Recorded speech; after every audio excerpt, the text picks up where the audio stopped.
आदाब। मुंसिफ जौहर में आप सभी का बहुत बहुत इस्तकबाल है। आपके साथ मैं हूं जोहा रुबात। देखेंगे तमाम बड़ी खबरें। आगाज करेंगे हेडलाइंस के साथ।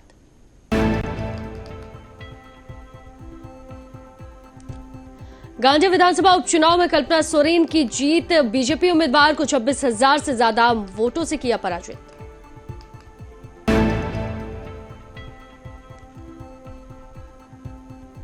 नतीजों के बाद जेएमएम के महासचिव सुप्रियो भट्टाचार्य की प्रतिक्रिया। बोले, जनता के नेतृत्व ने नरेंद्र मोदी के नेतृत्व को नकारा।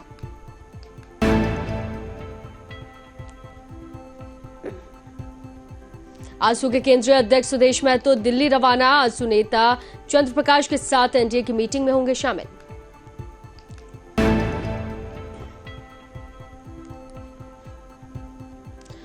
रामगढ़ पुलिस ने छापेमारी कर 3 लोगों को किया गिरफ्तार। 3 करोड़ 50 लाख से ज्यादा का डोडा पाउडर हुआ बरामद। तो चलिए खबरों की शुरुआत करते हैं। झारखंड का रुख करते हैं। झारखंड के गिरिडीह से कल्पना सोरेन गांधी विधानसभा उपचुनाव 2024 में जीत हासिल कर चुकी हैं। कल्पना सोरेन को 1,89,075 वोट मिले हैं। तो वहीं गांधी विधानसभा उपचुनाव पर सभी की निगाहें टिकी हुई थी। ये सीट हॉट सीटों में शुमार थी, क्योंकि इस सीट से पहले सीएम हेमंत सोरेन की पत्नी कल्पना सोरेन अपनी राजनीतिक पारी की शुरुआत कर रही हैं।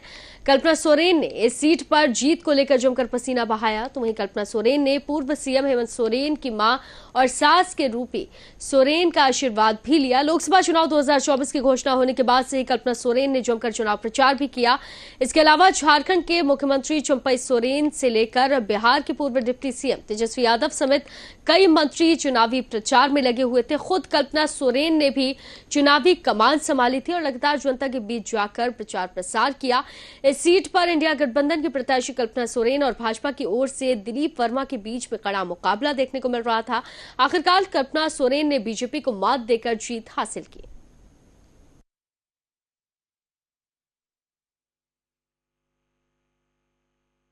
देखिए, अब तो जा रहे हैं मीटिंग में। अब मीटिंग में जाने के बाद ही पता चलेगा what they have in plan. अभी तक तो मेरी कोई बात नहीं। प्लान ऑफ एक्शन क्या रहेगा कुछ? And let's see, because this is the meeting what we are waiting for, and just we are get together in single place. And I think whatever the decision is taken by, it's taken by all the people, and that is. Any demands, any specific demands? No, there is nothing like that, because this is a meeting the first time after winning after the completion of the election. So right now, just we are waiting for the discussion first, and then later on, what the news will be there, you will get the news. Thank you so much. तो वहीं लोकसभा चुनाव 2024 के नतीजे आने के बाद कांग्रेस के राष्ट्रीय अध्यक्ष मल्लिकार्जुन खड़गे आज शाम दिल्ली स्थित अपने आवास पर इंडिया ब्लॉक के नेताओं की बैठक बुलाई है। इस बैठक में झारखंड मुक्ति मोर्चा की ओर से मुख्यमंत्री चंपई सोरेन और साथ ही गांधी विधानसभा से नवनिर्वाचित विधायक कल्पना सोरेन भी शामिल होंगी। दिल्ली की बैठक में शामिल होने के लिए एयरपोर्ट पर कल्पना सोरेन पहुंची, जहां मीडिया के सवालों का जवाब देने की जगह सबको लोकसभा चुनाव पूरी होने पर बधाई दी। तो वहीं मुख्यमंत्री चंपई सोरेन ने कहा कि देश की जनता ने किसी को बहुमत नहीं दिया।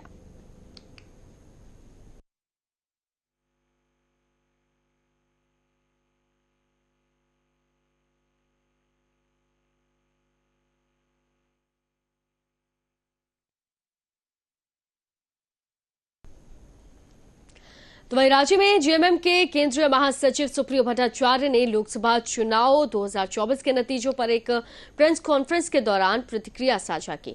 उन्होंने कहा कि देश की जनता ने बीजेपी और नरेंद्र मोदी के नेतृत्व को नकार दिया।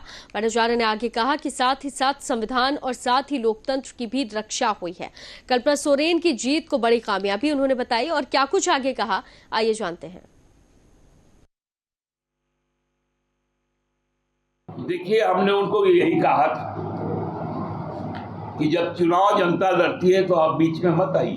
लोगों ने वोट दिया। हम आज भी ईवीएम के खिलाफ हैं। हम पूरे इलेक्ट्रल जो वोटिंग सिस्टम आज के दिन का है, हम आज भी उसकी खिलाफत करते हैं। और आज भी जो आप देखे होंगे कि कल का उनका प्रेस कॉन्फ्रेंस और आज का भी उनका प्रेस कॉन्फ्रेंस, उनको जनता ने बाध्य किया कि आप सुधर जाइए। और यही तो हमने कहा था कि आप प्रायश्चित कर लीजिए। देखिए, कल्पना सोरेन की जीत एक बहुत बड़ा उत्साह और हमारे कार्यकर्ताओं के बीच में एक ऊर्जा का प्रवाह किया। आप सबने देखा हमारा युवा नेता जब जेल में डाल दिया गया तो जो आघात उसकी युवा पत्नी को हुआ, जब लोगों को इस बात का एहसास हुआ, वो लोगों तक पहुंची अपनी पीड़ा लेकर, तो ना केवल सहानुभूति मिला बल्कि आशीर्वाद मिला और लोगों ने आदेश दिया कि हम अपने बेटे और भाई की लड़ाई आपके साथ मिलकर लड़ेंगे। वहीं दुमका लोकसभा सीट से जेएमएम के नलिन सोरेन ने बीजेपी के सीता सोरेन को 22,527 वोटों से हराकर जीत दर्ज की। इसको लेकर दुमका में झारखंड मुक्ति मोर्चा समर्थक जीत पर खुशी मना रहे हैं, तो वहीं बीजेपी ने सीता सोरेन को 22,527 वोटों से हार का सामना करना पड़ा। देश में 7 चरणों में हुए लोकसभा चुनाव को खत्म होने के बाद आज सबकी निगाहें नतीजों पर टिकी हुई थी और नतीजे आने के बाद ये साफ हो गया कि कौन जीता और कौन हारा। तो वहीं झारखंड की हाई प्रोफाइल सीट यानी कि दुमका पर सबकी निगाहें थी कि जहां वोटों की गिनती शुरू हुई। नलिन सोरेन ने अपने सोशल मीडिया यानी कि एक्स पर पोस्ट करते हुए सबका आभार व्यक्त किया और लिखा कि दुमका लोकसभा क्षेत्र की देवतुल्य जनता और महागठबंधन के तमाम कार्यकर्ताओं को दिल से आभार। आपने जो भरोसा मुझ पर बहुमत देकर जताया है, मैं उस पर 100% खड़ा होने की कोशिश करूंगा।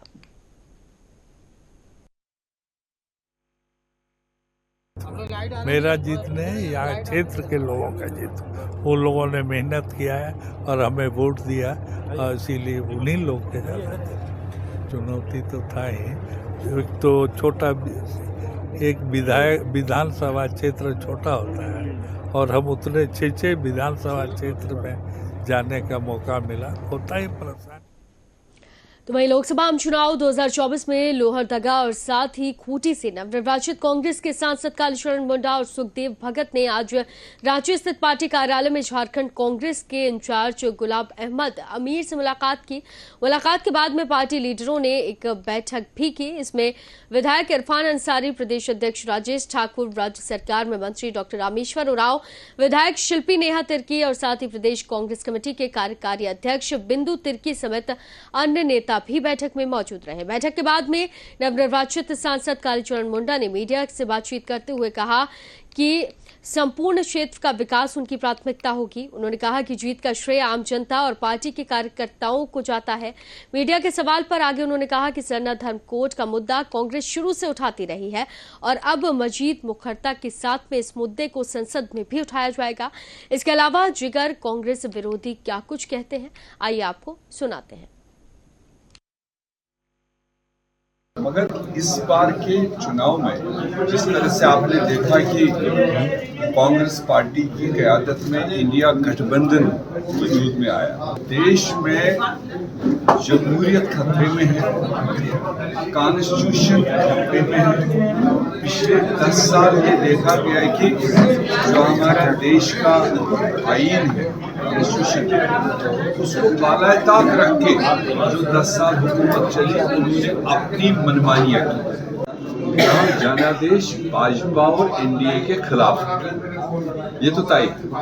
अब एनडीए आपस में बैठे उनके जो घटक है वो आने वाले दिनों में दिखाई देगा वो कितनों को कैरी कर सकते हैं अपने साथ। और हमारी आज अपनी इंडिया गठबंधन के टॉप लीडर्स की मीटिंग है, वो क्या आपस में तय करेंगे, उनको क्या संपर्क होगा, कहां से क्या ऑफर होगी, वो तो आज की मीटिंग के बाद ही पता चलेगा। इंडिया गठबंधन के नेता और वर्कर लोग दिए हैं, वहाँ की जनता दी है।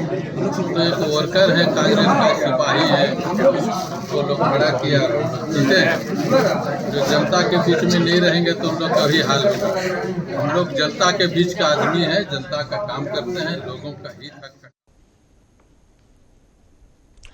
तो वहीं लोकसभा चुनाव में नवनिर्वाचित कांग्रेस सांसद और साथ ही विधायकों ने संपन्न आम इंतखाबात के नतीजों को बीजेपी के लिए इंतहार करार देते हुए निश्चित ही जनता ने जो मैंडेट दिया है उसे हमारे ऊपर जिम्मेदारियां पड़ी हैं। हमारी कोशिश होगी कि राज्य की जनता की उम्मीदों पर हम खरा उतरे। उन्होंने कहा कि इंडिया गठबंधन को झारखंड में लोकसभा की उन 5 सीटों पर जीता है और जीत हासिल हुई है जो कि एसटी के लिए रिजर्व थी। आप देख सकते हैं कि यहां पर सरना धर्म कोड आदिवासियों की प्रमुख मांग रही है। कांग्रेस इस मांग को अब तक सड़क से सदन तक मजबूती से उठाएगी और साथ ही मुस्लिम अल्पसंख्यकों के भी राज्य में कई अहम मुद्दे और मसले हैं, हम लोग उस पर भी काम करेंगे ताकि सभी वर्गों के साथ न्याय हो, सबको बराबर विकास का अवसर मिल सके। साथ ही मीडिया से बातचीत करते हुए और क्या कुछ कहा, आइए सुनते हैं। शुरू से ही ये लोग जो बोलते थे 400 पार का नारा लगाते थे, अकेले भाजपा में 370 का नारा देते थे, अपना मेजॉरिटी तक टच नहीं कर पाया भाजपा ने। झारखंड में भी इन्होंने बहुत बड़ा दावा किया था कि इस बार आदिवासी हमारे साथ है। मोदी जी कई बार आए, खूंटी में, रांची में कई सारा भाषण किए, कई सारे दौरा किए यहाँ पे। अमित शाह जी भी आए और कई करोड़ रुपए का जनजाति योजना भी यहाँ से शिलान्यास करने का काम किया। मगर इन सभी झूठ फरेब के बीच में जो भाजपा की मंशा है, जो ये बोलते हैं विकसित भारत, आदिवासियों को उजाड़ के विकसित भारत बनाने का प्रयास, इस चीज़ को आम जनता आदिवासी ने समझा। खास करके आदिवासी, दलित, पिछड़ा, अल्पसंख्यक का बहुत बड़ा योगदान रहा है इन आरक्षित सीट में कांग्रेस को स्थापित करने के लिए। सर, झारखंड में आपकी गठबंधन ने 5 सीट जीती है, क्या कहेंगे आप? ये अच्छा प्रयास है और ख़ास करके महागठबंधन के तमाम नेता, राहुल गांधी जी, कल्पना सोरेन जी, लालू यादव जी, उनका एक जॉइंटली एफर्ट था और हमारे प्रभारी महोदय मीर साहब का भी काफ़ी अनुभव का लाभ मिला। हम लोगों ने मेहनत किया, इसका परिणाम है भाजपा इस रिजल्ट से बौखला गई, दहला गई। नींद नहीं आ रहा है बीजेपी को, अब आत्ममंथन करने का सोचता है भाजपा को। क्या सारा श्रेय हमारे वहाँ के लोहरदगा के संसदीय क्षेत्र के जनता को जाती है। नहीं, सरना कोड तो आज भी मेरे लिए मुद्दा है क्योंकि ये ट्राइबल अस्मिता की बात है। क्योंकि एक तरफ भारतीय जनता पार्टी आदिवासियों को बनवासी कहती है, उनके आइडेंटिटी को नकारती है, दूसरा जल जंगल जिसके साथ हमारा निर्णायक संबंध है वो फॉरेस्ट कंजर्वेशन एक्ट ला के उन चीज़ों को ख़त्म करना चाहती है।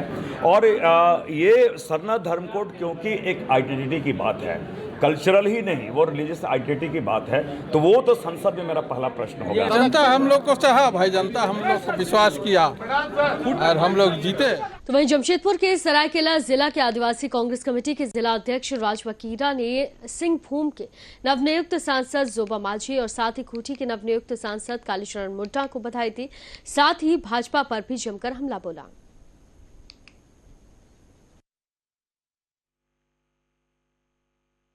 खूंटी के जनता को बहुत बधाई देना चाहेंगे कि पश्चिम सिंहभूम से इंडिया गठबंधन के प्रत्याशी जोबा माझी जी और खूंटी लोकसभा से कालीचरण मुंडा जी को जिताने का कार्य किया है। इसीलिए बहुत मैं दोनों लोकसभा के जनता को बधाई देते हैं।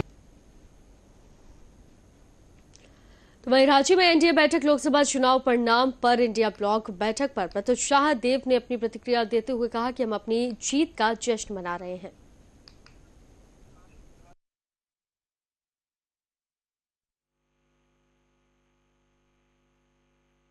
देखिए, देश के इतिहास में नेहरू जी के बाद ये सिर्फ दूसरी बार होने जा रहा है कि कोई व्यक्ति लगातार तीसरे टर्म प्रधानमंत्री बनने जा रहा है। ये बड़े देश के लिए ऐतिहासिक पल है। प्रधानमंत्री नरेंद्र मोदी जी का नरेंद्र मोदी 3.0 शुरू होने वाला है और मोदी जी ने कल अपने भाषण में साफ स्पष्ट कर दिया कि भ्रष्टाचार के खिलाफ मुहिम जारी रहेगी और जो बड़े फैसले उन्होंने लिए थे अपने पहले और दूसरे टर्म में वो आगे भी जारी रहेंगे।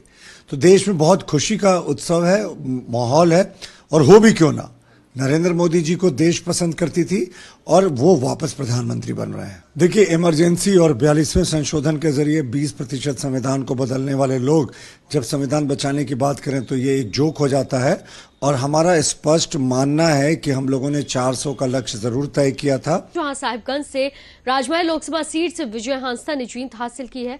इस सीट से 2 बार लगातार ये सांसद भी रह चुके हैं और पिछले 10 साल से ये सीट जेएमएम के पास है। वहीं बीजेपी को मात देकर जेएमएम ने जीत की हैट्रिक लगाई है। झारखंड मुक्ति मोर्चा मोर्चा के विजय हांसदा ने जीत हैट्रिक लगाते हुए भारतीय जनता पार्टी के ताला मंचारी को 1,78,264 वोट से हराया। सबसे पहले तो मैं तमाम राजमहल की जनता को धन्यवाद देना चाहूँगा। हमारे पार्टी, हमारे नेता माननीय गुरुजी और हेमंत जी को धन्यवाद देना चाहूँगा। उन्होंने तीसरी बार मुझे यहाँ से चुना और तमाम कार्यकर्ता जो इस कार्य में लगे सबों को धन्यवाद देना चाहूँगा। और विशेष करके 2 महिलाएं जिनकी मुझे लगता है कि इस इलेक्शन में बहुत अच्छा अहम रोल रहा है, एक हमारी माताजी और उनका आशीर्वाद हमेशा। तो रांची से आजसू के केंद्रीय अध्यक्ष सुदेश महतो और आजसू नेता चंद्र प्रकाश चौधरी एनडीए में बैठक में भाग लेने के लिए बिरसा मुंडा हवाई अड्डे से रवाना हुए। आइए जानते हैं इन्होंने इस समय क्या कुछ कहा।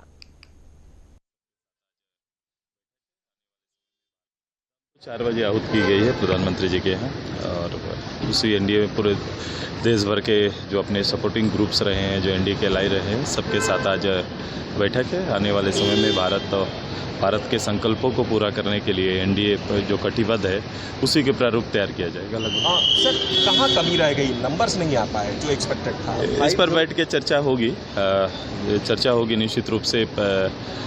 जो बड़े प्रदेश हैं या फिर अपना झारखंड है या फिर बंगाल है, जहाँ भी इस तरह का निश्चित रूप से बड़े लीडर अपने प्लेटफॉर्म में इसकी बात और चर्चाएं करेंगे। ये बिल्कुल से राज्य हमारा एजेंडा। झारखंड की 14 लोकसभा सीटों के नतीजे घोषित हो गए। सुबह 8 बजे से ही राज्य के 14 केंद्रों पर वोटों की गिनती शुरू हो गई थी। इसमें से 2 सीटों पर महिला प्रत्याशी अन्नपूर्णा देवी और साथ ही जोबा माझी की जीत हुई। कोडरमा लोकसभा सीट से केंद्रीय शिक्षा राज्य मंत्री अन्नपूर्णा देवी ने जीत दर्ज की है। सिंहभूम लोकसभा सीट से जोबा माझी ने जीत हासिल की।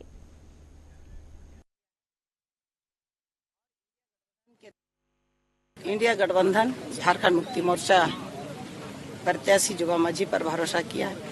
जितना हमारा पार्टी के हमारे शीर्ष नेताओं ने जोबा माझी के प्रति जो भरोसा किया है, विश्वास किया है और इंडिया गठबंधन के तहत सिंहभूम सीट से उम्मीदवार बनाया, मैं सबसे पहले तो उन लोग के प्रति मैं आभार व्यक्त करती हूँ। साथ ही जनता ने भी जिस भरोसा। झारखंड के उपराजधानी दुमका रानीश्वर प्रखंड क्षेत्र में प्रधानमंत्री ग्राम सड़क योजना में की गई अनियमितता। दिगल पहाड़ी से रेशमा जो आदिवासी बाहुल्य क्षेत्र, उसी पथ में एक ब्रिज बनाया गया जिसमें एक तरफ से बन के ये कंप्लीट हो गया तो वहीं दूसरी तरफ दरार पड़ गई।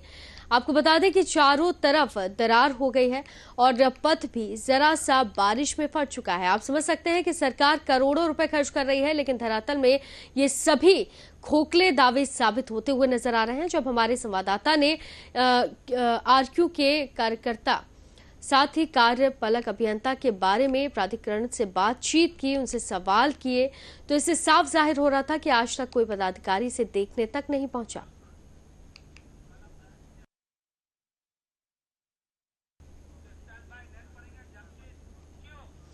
तो वहीं जमशेदपुर में विश्व पर्यावरण दिवस के मौके पर वृक्षारोपण और साथ ही पौधा वितरण कार्यक्रम का आयोजन किया गया। पूर्व कमिश्नर से भाजपा नेता विजय कुमार सिंह समेत अन्य लोगों ने विश्व पर्यावरण दिवस के मौके पर पौधारोपण किया और साथ ही लोगों के बीच पौधा वितरण करने के लिए टेम्पू गाड़ी को हरी झंडी दिखाकर रवाना किया। वहीं विजय कुमार सिंह ने कहा कि पर्यावरण हमारे जीवन में काफी महत्व रखता है, इसीलिए सभी लोगों को एक पेड़ जरूर लगाना चाहिए। और इसका मुख्य उद्देश्य यह है कि पर्यावरण को बचाएं हम। और पर्यावरण को बचाने के लिए पेड़ एक बहुत अच्छा माध्यम है। और माध्यम इन सेंस कि इससे वाटर रिटेंशन होता है, वाटर लेवल बढ़ता है, छांव मिलती है, हमें शुद्ध ऑक्सीजन मिलता है, साथ ही साथ बच्चों को प्रेरणा भी मिलती है आने वाली पीढ़ी को कि हम पेड़ लगाएं और इस संसार को बचाएं, ताकि आने वाले जो हमारी पीढ़ी है, यदि हम पर्यावरण का संरक्षण। तो चलिए अब एक अहम खबर का रुख करते हैं। सरायकेला से खबर है, जहां राजनगर की रहने वाली चार्मी मुर्मू ने अब तक करीब 30 लाख पेड़ लगाए हैं और पेड़ों को लोगों को पेड़ लगाने के लिए वो प्रेरणा भी देती रहती हैं। साथ ही उन्हें पद्मश्री से सम्मानित भी किया जा चुका है। पद्मश्री पुरस्कार से सम्मानित चार्मी मुर्मू ने हजारों महिला संगठन में महिलाओं को प्रेरणा दी है और साथ ही जंगलों की रक्षा और लाखों पेड़ लगाकर बंजर भूमि को हरा भरा काम करने का काम किया। लोगों को भी जंगल बचाने और पौधा लगाने के लिए प्रेरित किया। वहीं आज विश्व पर्यावरण दिवस के मौके पर उन्होंने कई पेड़ लगाए और लोगों को भी पेड़ लगाने के लिए प्रेरित किया, साथ ही जागरूक किया। आज बहुत ये दिन है हमारे आदिवासी ये के लिए, हमारे जंगल क्षेत्र के लिए, कि हम लोग पर्यावरण दिवस मना रहे हैं। हमारे पर्यावरण को सुरक्षा के लिए हम लोग शुभ दिन मानते हैं और आज से शुरू करते हैं हम लोग पौधा लगाने के लिए, और आगे भी हम लोग लगाते रहते हैं हर महीना। ये करके सीजन में हम लोग ज़्यादा लगाते हैं, जैसे जुलाई अगस्त में हम लोग ज्यादा। वहीं जमशेदपुर के डीएफओ ममता प्रियदर्शी ने अपने कार्यालय में लगे वृक्षों को राखी बांधकर पर्यावरण दिवस बनाया। डीएफओ ने कहा कि ये संकल्प लें कि ज्यादा से ज्यादा पेड़ों के संरक्षण और साथ ही उनकी रक्षा का ध्यान रखेंगे। अपने विशेष दिन पर एक पेड़ अपने आसपास जरूर लगाएं। वहीं हमारे राज्य सरकार के द्वारा जल जंगल जमीन के लिए हमेशा प्रतिबद्ध है और ऐसे में आज जरूरत है कि पर्यावरण के प्रति हम सभी जागरूक हों। उसके संरक्षण के लिए हम सभी को कदम उठाना चाहिए और एक साथ होकर पर्यावरण का संरक्षण करें।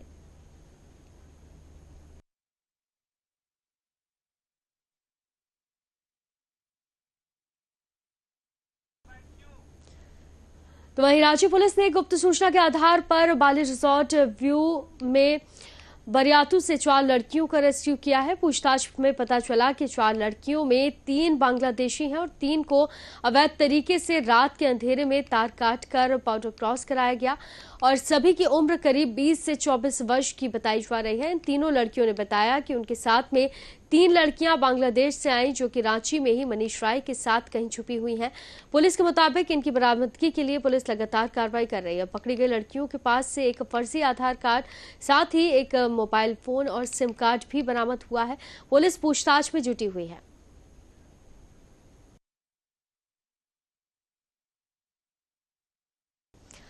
फिलहाल मुंसिफ जौहर में सिर्फ इतना ही, लेकिन देश और दुनिया की खबरों के लिए आप देखते रहिए मुंसिफ टीवी। दीजिए इजाजत, आदाब।